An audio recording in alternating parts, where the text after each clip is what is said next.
तो जैसा कि आप सभी लोगों को पता है, Transformer Rise of the Beast Transformer franchise की 6ठी मूवी है।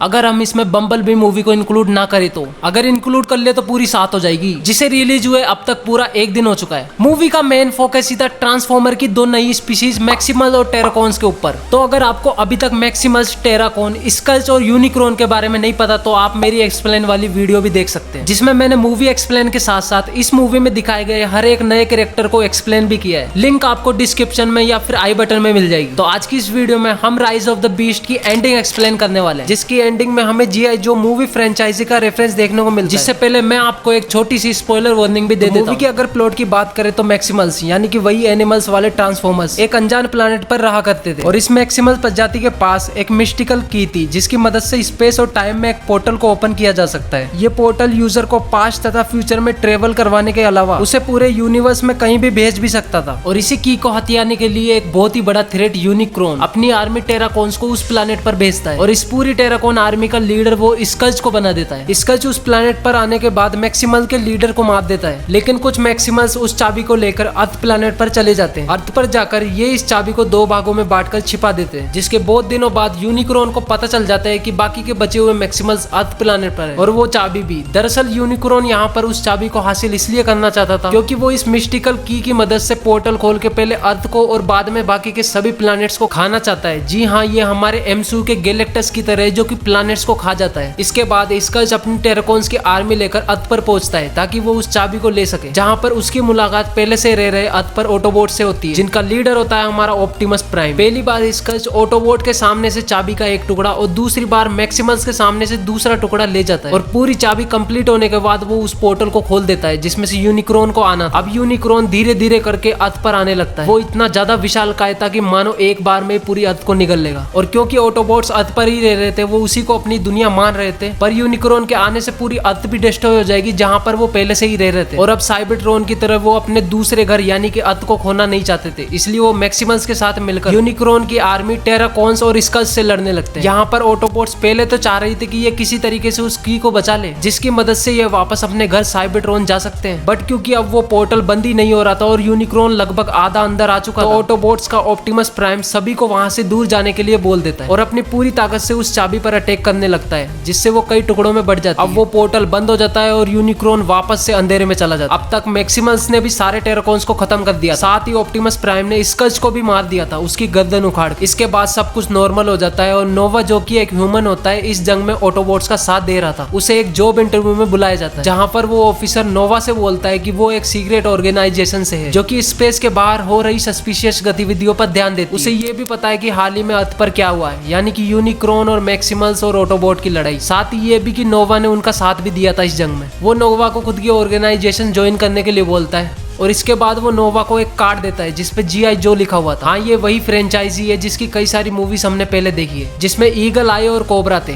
और ये एजेंसी खासकर कोबरा जैसे लोगों से अर्थ को प्रोटेक्ट करती है। मूवी में केवल एक ही एंड क्रेडिट सीन था, जिसे समझाने के लिए पहले आपको ये जानना होगा कि उस लड़ाई में मिराज नाम का एक ट्रांसफॉर्मर भी था, और स्कल्स से लड़ते समय स्कल्स ने उसे मारकर टुकड़ों टुकड़ों में बांट दिया था, और इन्हीं सब टुकड़ों को इकट्ठा करके नोवा मूवी के एंड क्रेडिट सीन में उसे दोबारा बनाने की कोशिश करता है, और वो सफल भी हो जाता है। वो मिराज को उसकी ओरिजिनल फॉर्म में ला देता है, और यहीं पर हमारा ये एंड क्रेडिट सीन भी खत्म हो जाता है। तो अगर आपको वीडियो अच्छी लगी तो इसे लाइक करके दबा दीजिए थोड़ा सा।